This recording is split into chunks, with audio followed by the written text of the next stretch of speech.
Hello, my name is Theresa Carrigal. I'm the CEO of Achieve Unite, and I'm here for our third edition, right, Angus, of SaaS Channel LinkedIn Live. We have three amazing guests. Angus is going to be an expert today, so introduce yourself, Mr. Angus. Hi, Theresa. Great to be here again. Great to be co-hosting with you, and we've got some amazing guests today and an awesome topic. So I've been in marketing for more than 20 years and recently indoctrinated into the MSP channel.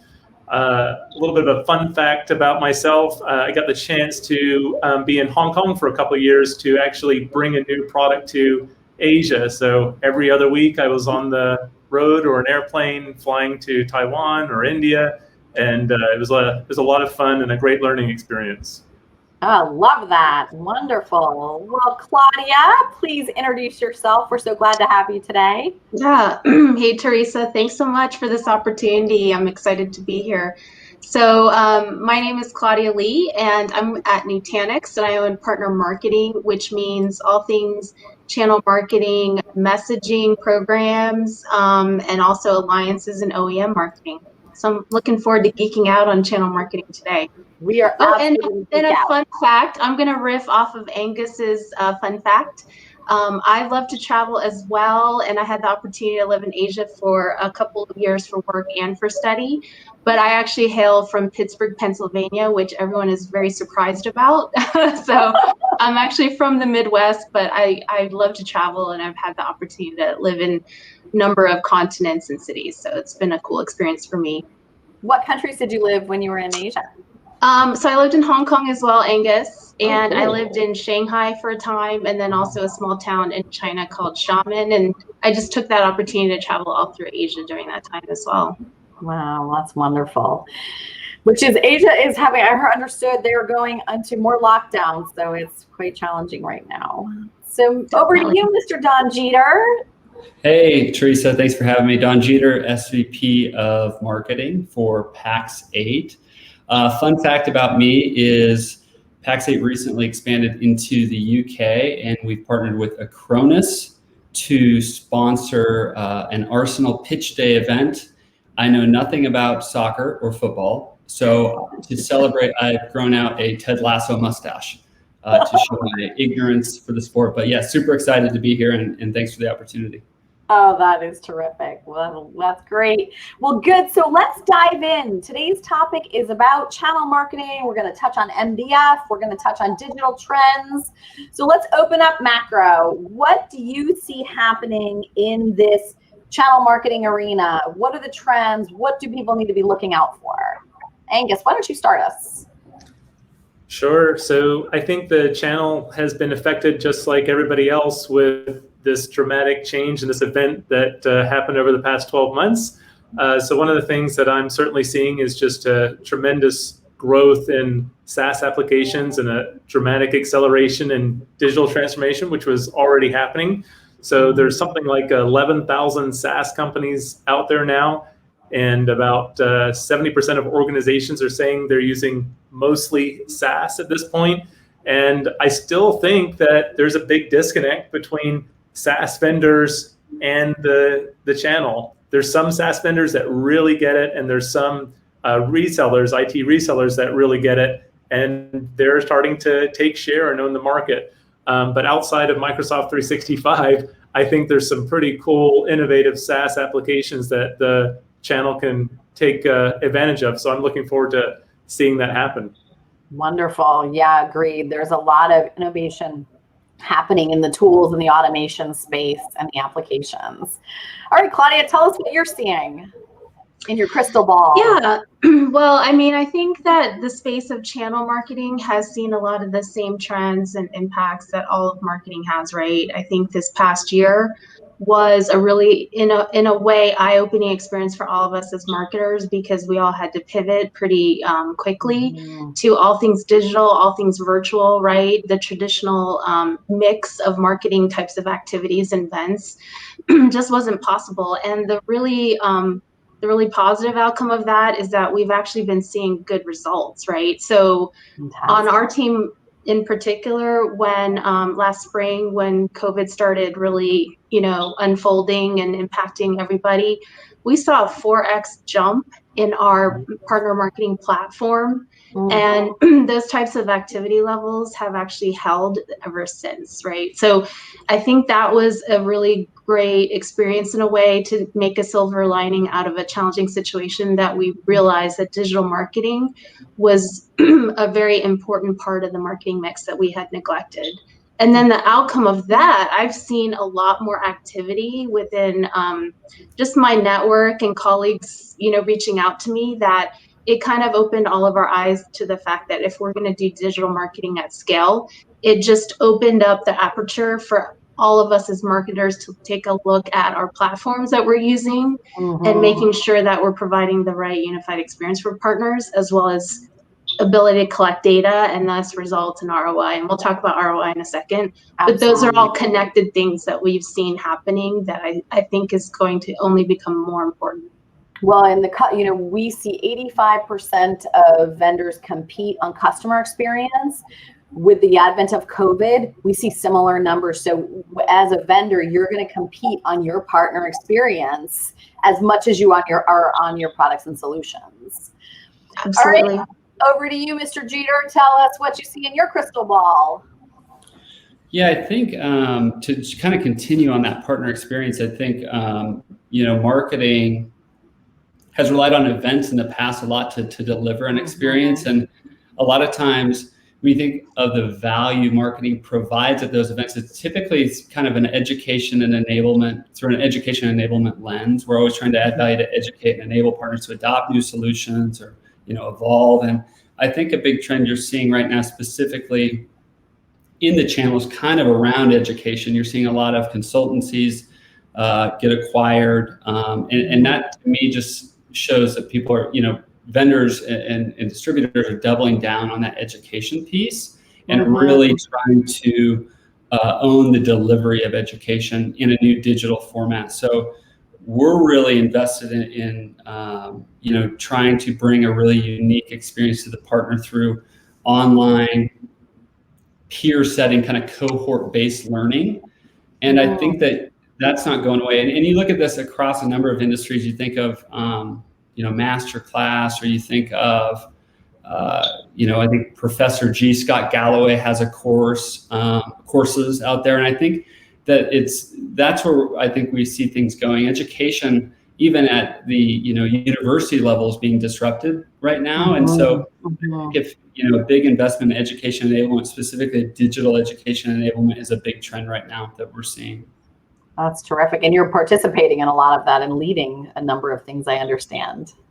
We've built, a lot of our value proposition and really brand stories around support, and to us, support's more than, picking up the phone. It's about trying to help, people, our partners become more efficient, learn new technology, adopt new technology. And historically, we did that through events. We did those through, single day or 2-day boot camps or whatever. And this whole pandemic has made, to Claudia's point, everybody adapt quickly and pivot. And so in a way, it made us say, well, we did that for a 1-day, 2-day. What if we stretched that out to 4 weeks, 6 weeks, 8 weeks? What would that look like? So yeah, I think education enablement is definitely a huge trend right now. And if you can deliver an incredible digital experience, that'll be big.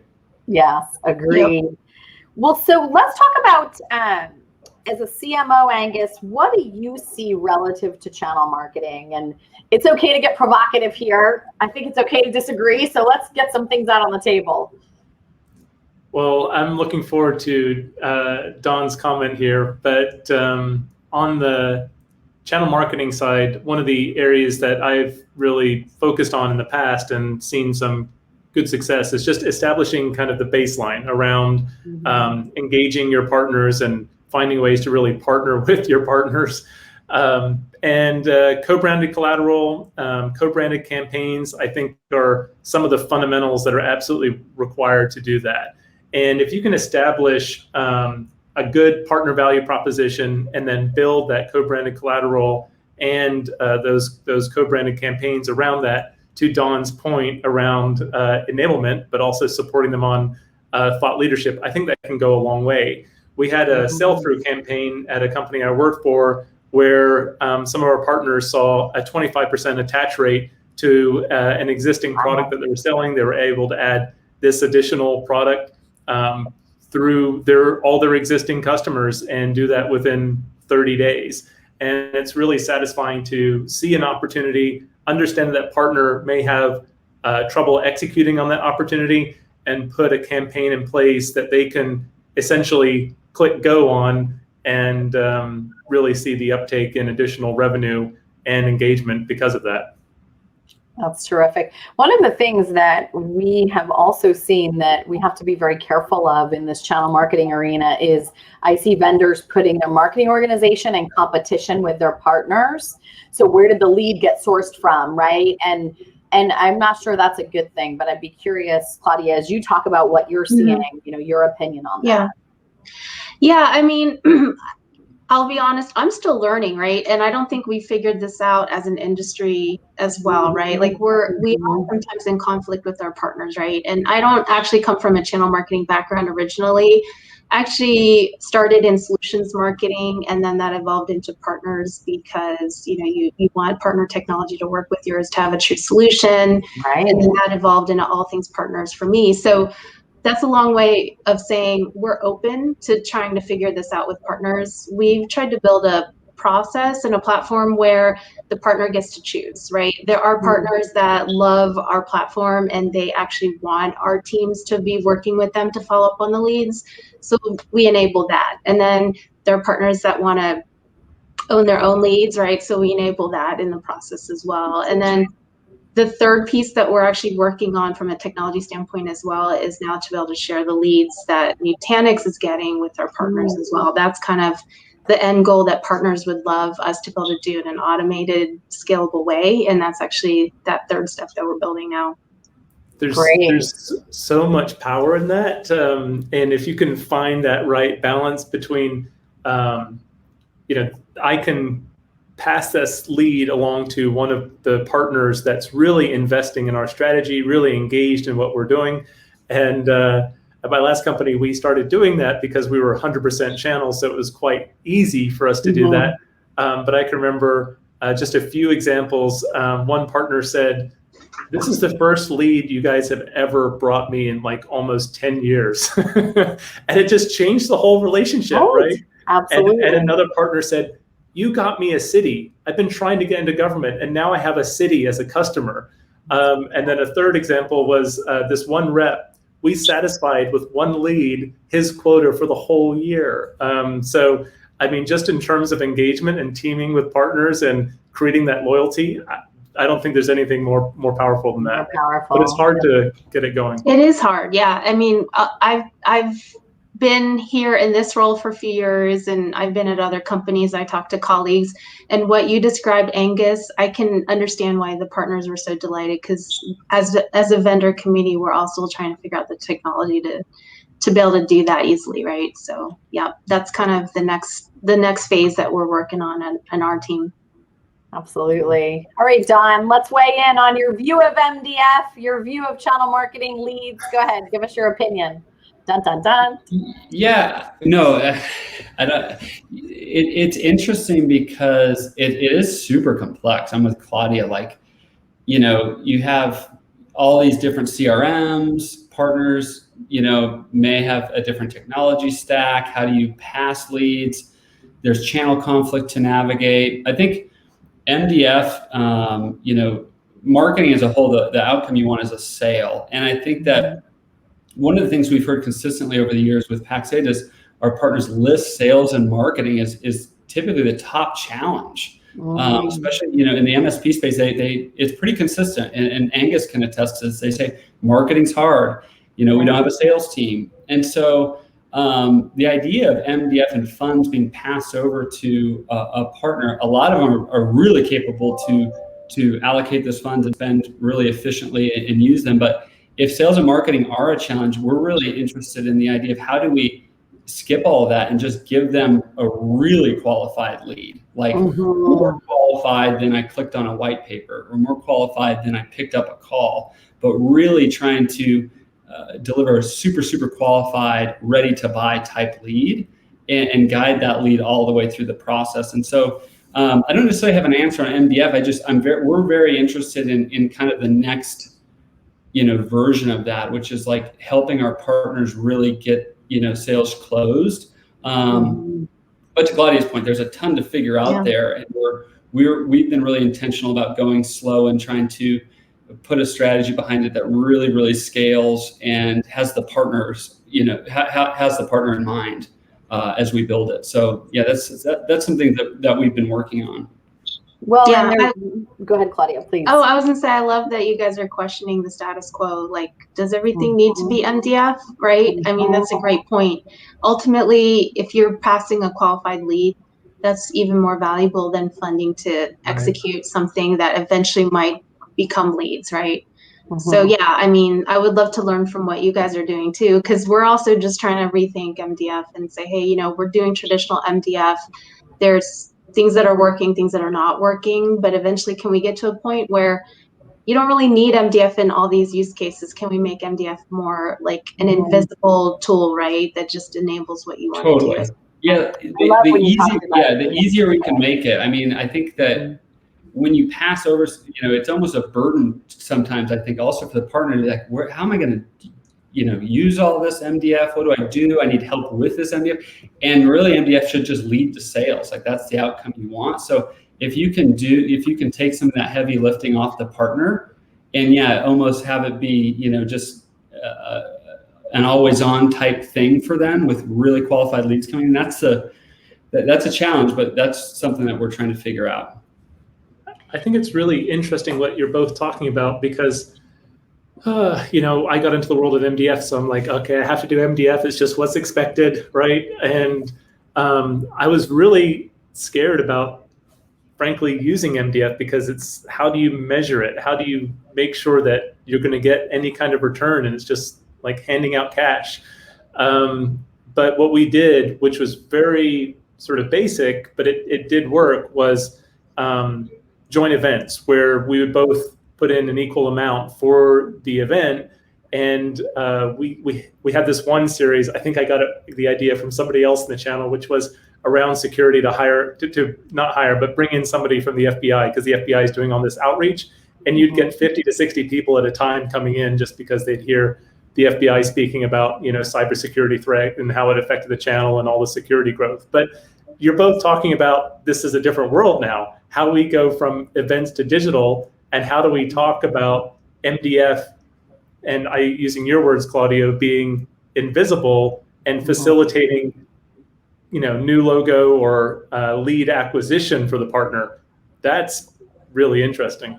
And MDF being, we often call it PDF, right? Partner development, GDF, growth development, right? BDF. How is it not only about marketing, it's about anything that helps that partner drive growth in their business is really important. So Don, actually all of you, why don't we do this? What's one unique thing you've either seen a vendor or you've done yourself that you thought was really great and successful for a partner?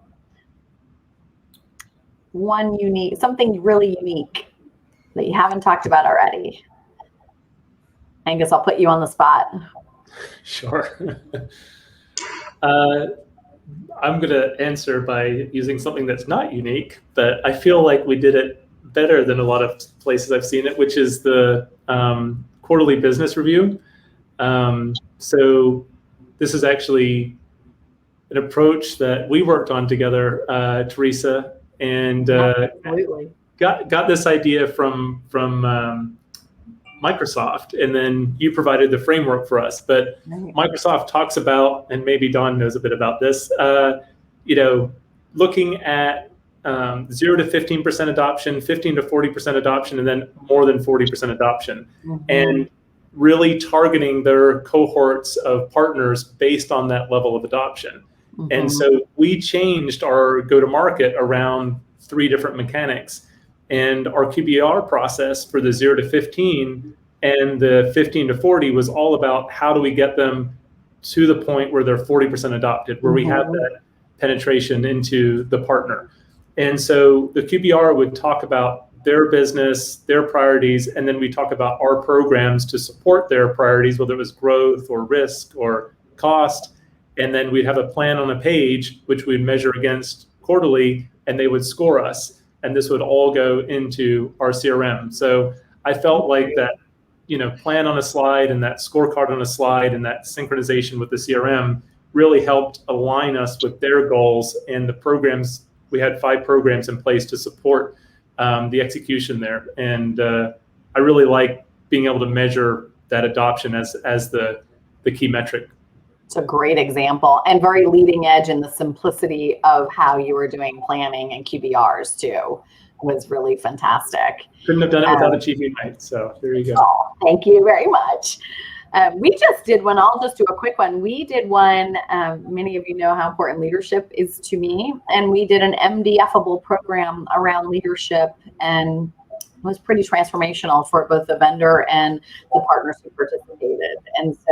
And is driving growth in all of those partners. So how do we provide value beyond just the products and the services, and sustainability and diversity, equity and inclusion, and real leadership, and some of these arenas that we might not historically think of. So that's mine. Let's see who wants to go next with their innovation idea, Claudia or Don? Oh yeah, I'll mention. This is another vendor, but one that I think is really relevant for what we're seeing in trends. And this isn't necessarily a partner value, but I have been really impressed or just fascinated with how a brand called Wasabi is positioning themselves. I think hot cloud storage. I think that we've seen the market really shift. We're kind of in this attention economy. You see people are responding now to memes. Memes are moving markets. Truly, right? Mm-hmm. We're seeing the internet culture start to really influence behavior. And I think that, Wasabi's done a really interesting job and a really good job of making taking a consumer approach. And they seem approachable and they seem human. And their Migrate with Nate campaign, I thought, was really attention grabbing and clever and cool. And I think that this is a trend that we're going to see where the traditional B2B approach is aging really rapidly as we're all online now more than ever. And I think that the winning brands will really transform into more of a consumer style brand and take more consumer tactics. And I think Wasabi has been kind of a leader in that space, in the channel, in our space where we play. I just think that they're really innovative with their tone and their creative. And that's been something that I've just been watching and really applaud that team for taking risks too. That's something that I've seen recently that I thought was just really, really cool, and I think it gets partners' attention too. And they're playing, they're going up against like an Amazon, which is a Goliath. Right. And they've done a really good job of kind of a us versus them type marketing. And I thought it was really, really effective, and I really applaud that team. That's fantastic. Yeah, so the images that came to my mind are David and Goliath, gaming, Fortnite, Call of Duty, all these new, young generations game. All right, Claudia, tell us yours. I think a gaming company. This conversation is kind of leading me to mention something that I don't know that any of us are doing well yet, but I know we're all working towards, and that's the fact that, like, as Angus first started the conversation, that everything is moving to as a service, everything is moving to subscription, and it kind of ties into what Don was saying about competencies and really like thinking differently about enablement. So I guess my what I would put out there is that what a lot of us are working on is really getting to a point where we're actually marketing and nurturing partners through the customer lifecycle and thinking beyond that first transaction. Because as an industry, a lot of our marketing has been really around incentivizing our partners to help us land new accounts, right? And then you don't hear from us until it's time to, drive more leads and close more deals. So it's something that we're all working on and evolving how we think about marketing with our partners and to our partners.